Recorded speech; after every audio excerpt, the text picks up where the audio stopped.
Welcome to Unhinged Magi. We're back for FaB 2.0 Part 4? Part 4. Really? Yep. We talk a lot about this topic. What's left to talk about? PVE. Oh, right. PVE. Yep. Which is actually pretty exciting. Yeah, it actually is. Rudy mentioned it. I don't think it was part of the documentation. Yeah, it wasn't so much in James's FaB 2.0 article. This one here. It wasn't really in that article spoken about so much, but he did have a phone conversation with our buddy Rudy at Alpha Investments. Yep.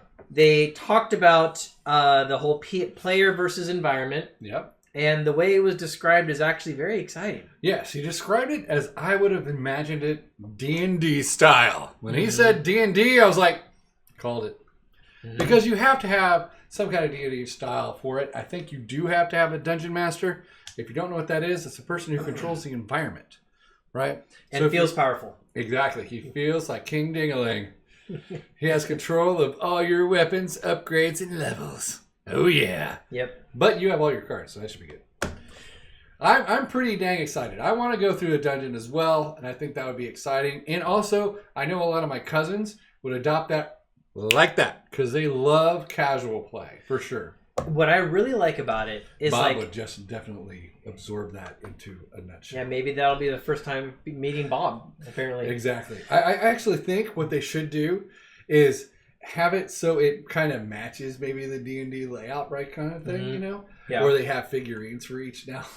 Oh, you're talking like Warhammer kind of thing. Yeah. Come on, let's go.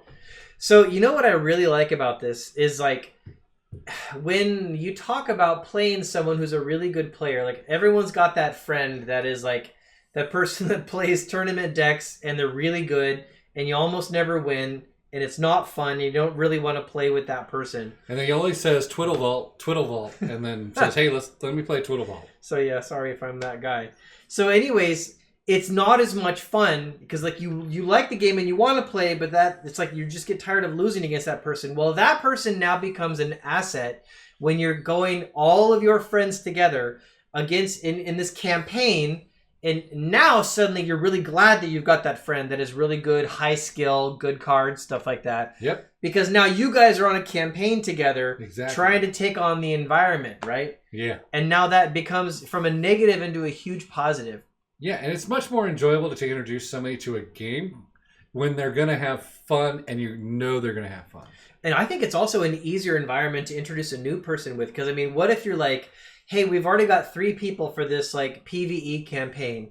And they're all good players. They can probably do it by themselves. Let's bring Joe, the new guy, in or something like that. Exactly. And he doesn't have to necessarily do anything, but he gets to experience it. He gets to try out a deck. He gets to have an awful lot of experience with the cards and the format and such. And maybe there's even a few diving catches where the other 3 players keep Joe alive or something like that. Exactly. But it kind of builds, like you're building on that friendship instead of punching your friend, you know, trying to like take him out constantly. Let me show you how to play a game. I win. Oh, yeah. No, you didn't. No, yeah, sorry.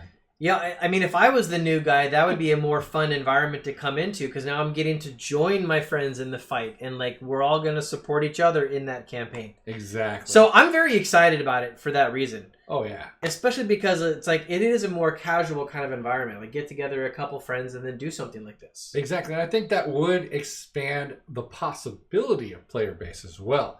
Because remember, not all people want to play tournament, let's go! Because there's very few people out there, even in any environment. You take the millions of people that play Magic the Gathering worldwide. How many actually show up to a tournament relative to that player base? And you know, maybe even what's a good tournament deck might not even necessarily be the best deck in this PVE. True. I don't know how they're going to make it. I think it's going to be extremely complicated to make. I mean, I'm sure he's putting some time and effort and that kind of stuff and has an R&D team researching how to go about it. But I have a feeling it's going to be pretty damn hard. What I would love to see... Especially if they're going to be doing a dungeon crawl kind of thing. And that's even going to be hard, right?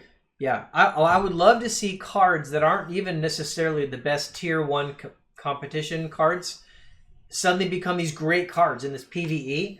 Like a card that's like, if it said like, I know this is not the total equivalent, but say it's like all ranger cards get this benefit. Or like like all mechanologist cards like get some kind of benefit, or a certain like maybe all the items, like there's all these potions and elixirs in Everfest, right? Yeah. Maybe every potion gets like +2 whatever its benefit is or something like that in a certain campaign. I don't know. That's the kind of idea that could come out in these kinds of Everything things. has to be balanced when you're talking about any kind of dungeon crawl like that. Yep. Someone doesn't want to be too overpowered versus all the other players. Everyone has to be kind of balanced in their role as what they're going to be doing. Yep. That's like D&D. You have to have someone to be a healer. Who doesn't want to be a healer? Most people don't want to be the healer of the campaign. Because if you don't heal people and your players die, it's your fault. Yeah. But I wanted to cast my one spell. Yeah, I don't know. Like if they go that direction, that could even be really interesting. If a deck could be organized around like, you're the DPS guy, I'm the tank, he's the healer kind of thing. I don't know. That could be kind of cool. I don't even know how damage is going to be dealt though, because you don't, in a casual game, you really don't want one person to be just dead. You're going to have to be able to res them or something like that. Yeah, and I don't know how they're going to bring all that kind of thing in. There's so many ways they could take this. But overall, the fact that I'm going to be playing with my friends on a team rather than against them is really cool. Really good. You know what this reminds me of? Like, and we were talking about this earlier. I used to be really into playing LAN games like StarCraft and like Warcraft 2, stuff like that. And believe me, guys, I've played that for years. And I was actually pretty good at those games too. But I'll tell you, the most fun I ever had in those games is at a LAN party when my friends and I would all team up and we're all going against like several computers. Like, the best maps are like 3 of us versus like 5 insane AI in StarCraft. And with like, gems and gas straight through the roof. Yeah, like you're in the middle of a map and you got a bunch of resources, but there's just bugs coming in, just Zerg coming in like crazy, right? And there's just Zerg blood everywhere because you're just slaughtering them. But you're like, you and your friends are like, you're backing up each other and you're trying to live through the swarm while like maybe at least one of you sneaks out and starts taking out some of the generation of bugs, like taking out those computers. But you're all collaboratively working together. Oh, yeah. That was so much fun. Oh, yeah. I loved those LAN parties. Yeah. And what we even did sometimes is if like one of us on the team died, we didn't want that, and we would just exit the game and we would just start over with all 3 of us going again. Oh yeah. So that's another thing. They have to have some kind of res system. But yeah, I always like playing D&D level a long time, having sessions last months, you know? Yeah. So it has to be kind of like that where it transitions to something major and that kind of stuff. Yeah. I love the storylines going along that, and they said they're going to add storyline to it.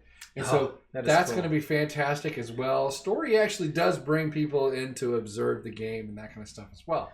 So I think all these things are actually fantastic. And I do think casual play will actually increase the actual player base over time. Now, I actually am a fairly competitive player when it comes to like these kinds of games by default. What holds me back is not my desire to be competitive. It's just my time, between husband, career engineer, YouTuber on the side. It's hard for me to come up with like time to play inside of a tournament.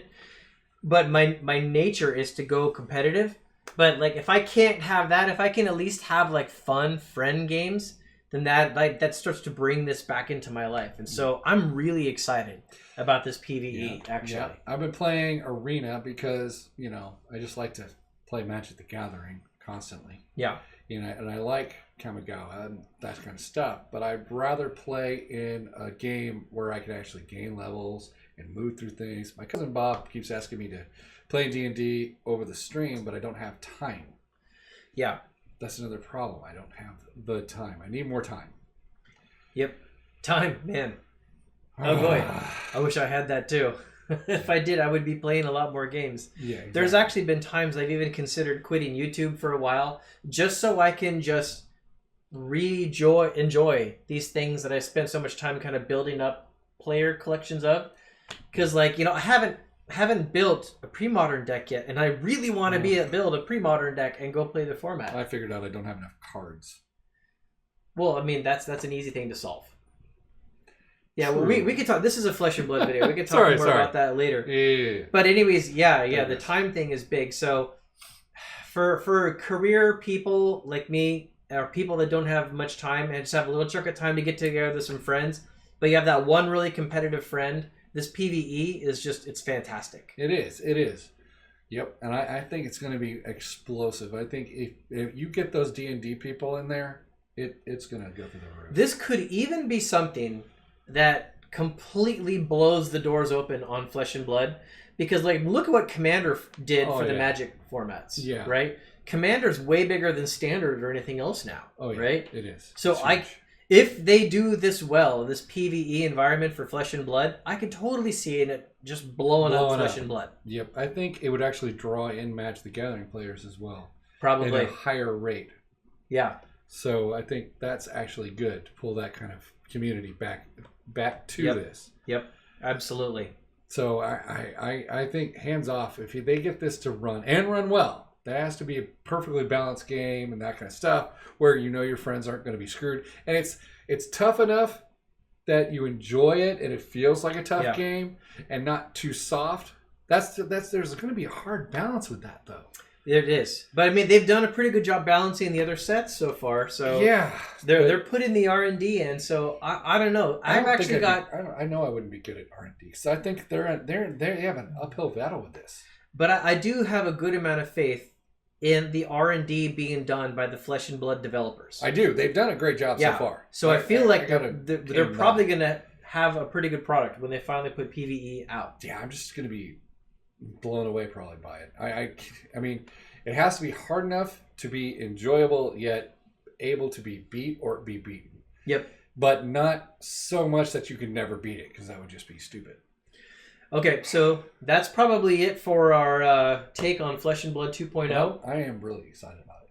I think that's going to be a blast. Yeah, we've done 4 videos on it. We tackled the things that needed to be tackled, which are a little tougher conversation. More positivity towards the end in the later videos. Yep. So, yeah, there you go, guys. If you wanted our take, there it is. And James, send us your beta, please, of your player versus environment. Actually, yeah, I would love to be a part of that beta run, to see it early and get a chance to wrap my head around it. Even if it's the alpha run, we'll take that too. Yeah, that would be very good. I would love to be part of that. And I don't, if you say, well, I don't want you guys to show it to anybody, fine. I won't show it to anybody. Yeah. Just, can you give it to me? Because I'd really want to take a look at it. An NDA is not a problem. Yeah. Okay, thanks a lot, everybody. And FaB 2.0, there it is. That's our take. Bye. Bye, everybody.